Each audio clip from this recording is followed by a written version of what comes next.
Hi GreatDrams, and welcome to another set of whiskey reviews for the GreatDrams YouTube channel.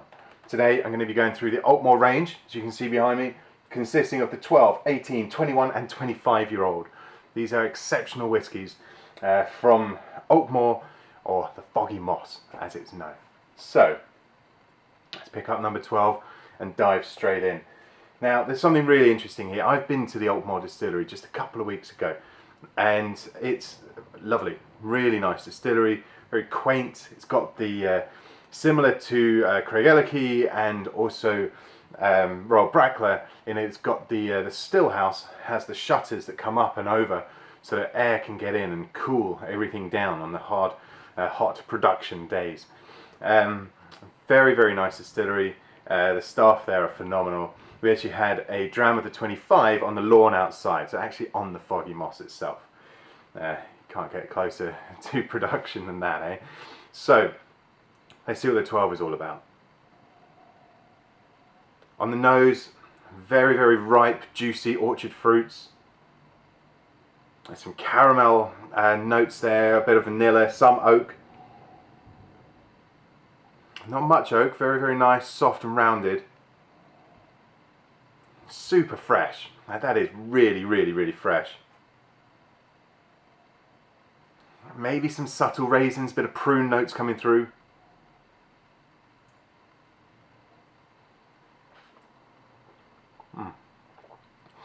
On the palate, that sweet caramel nature comes shining through again. You've got the flesh of those juicy fruits coming through. Really, really nice, zesty almost. A bit of citrus in there. Leaning towards the lemon and the orange citrus notes. Oh, very, very nice. Very, very short finish though, like ends, and that's it. Sip, swallow, done. But that's not necessarily a bad thing. I think people get hung up on having long finishes with whiskies. That's not what everyone wants. And this one for me is just super fresh, clean, drink, enjoy. Maybe don't labour over it as much as others you might labour over. Enjoy it, share it, pass it around. Now we move on to the 18-year-old. Now this, I've been looking forward to because I've not actually tried this one before. And, oh, that's good already. As you can see in the background, or hopefully you can see, the colour gradually gets darker and darker as the casks being used through maturation and through bottling and blending change and evolve, and different influences are brought in to embolden the range. Now this one's a bit more on the, still quite a level of sweetness, a bit of vanilla going on in there. There's deeper, darker fruits. Still quite soft, very, very soft. That oaky note kind of permeating through. Really, really enjoyable nose.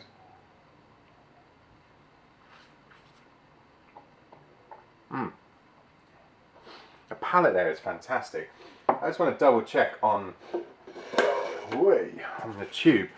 There's the cask detailing on here. I don't know, they don't note it. But that 18 is really, really interesting. I'm just going to go back to it.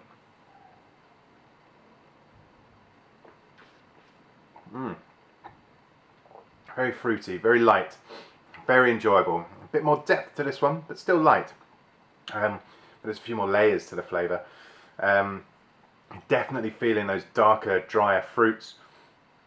And yeah, you weren't actually able to buy a bottle until around 2014 when it was released along with Craigellachie and Craigellachie, Royal Brackla, and of course the Devron. Now the Aultmore 21, this is a great whiskey. I've had it before at shows. I'm glad I'm able to pour another one now. It's always been one that's intrigued me. It's made me interested, mostly because there's absolutely no peating in any of the Aultmore range. For me, there's an underlying almost smoky note there. So it's not smoky at all, but there's an underlying almost smoky note, which is like all that kind of really, really sweet, fruity smoke to it. Maybe that's the time in cask, maybe that's just one of the production quirks from the Aultmore. As it gets older and older that develops, but very nice. A nice kind of spicy wasabi kind of note coming through there as well. Lots and lots of fruit. I mean, hey, if I was, before these were bottled in 2014 under the Aultmore brand name, if I was walking into a local pub around the distillery, you'd be able to ask for a nip of the Bucky Road, which is the locals' term for the Aultmore single malts. And it's just something really mystical and mythical about this distillery that no one really talks about it. It's not got the greatest awareness, I wouldn't say, but when people try it, they can't help but absolutely love it.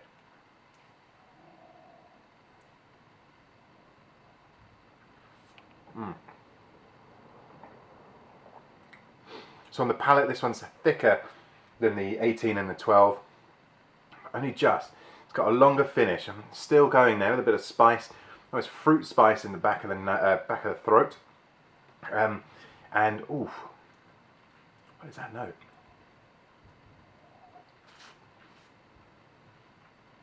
And pineapples coming through. Quite juicy pineapples. Maybe a bit of it kiwi, coconut, those kind of exotic fruits, just there and thereabouts.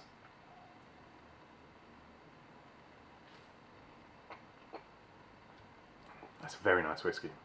Now, the main event for this range, and for me today, is the Aultmore 25.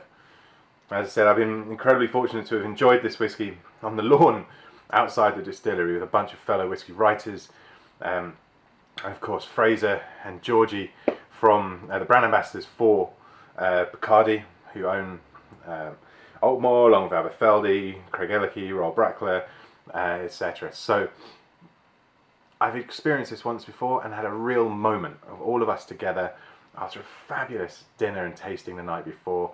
This was about 10 a.m. outside the distillery. It was absolutely incredible.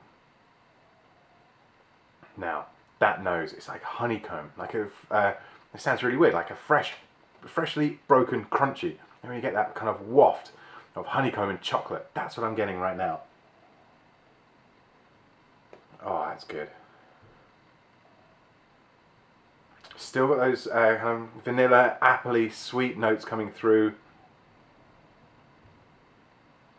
Oh, and again, it feels like there is a hint of smoke somewhere in there.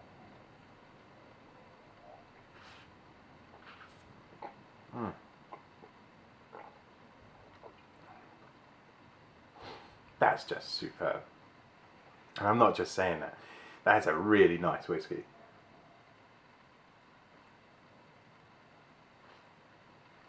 And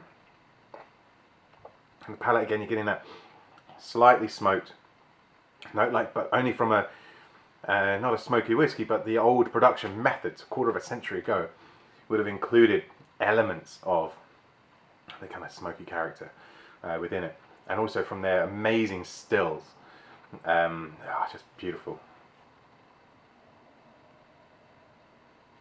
I could nose this for bloody ages.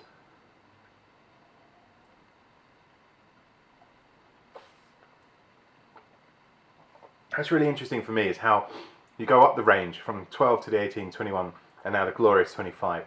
And each one adds another layer of robustness. It thickens, it gives you more in the mouth. It adds flavour and flavour and flavour every single time you graduate up to the next range. The next rung in the range, I should say. And as you can see, the cask influence is clearly heavily on the bourbon and through to heavily on the sherry. There's no chill filtering at all within their range, just as an FYI. And yeah, fantastic. And if you even have a look at, let me grab, which one shall I pick? Let's go with the 21. At the tubes and the bottles, really intricately designed design work here with your batch number, with your established date, your batch number. This is batch 107. Distilled on pot stills, natural colour, which is something I meant to mention about all of these. All natural colour, no caramel added whatsoever. This has been in a refill hogshead, the 21, no chill filtering, and yeah, absolutely fantastic. A beautiful range, and I think you'll enjoy it. and I want you to let me know how you get on when you do enjoy it or when you try it. Please leave a comment in the video below, tweet me at GreatDrams, Instagram me at GreatDramsGreg, hit Facebook /GreatDrams. Let's talk. Nice. Cheers.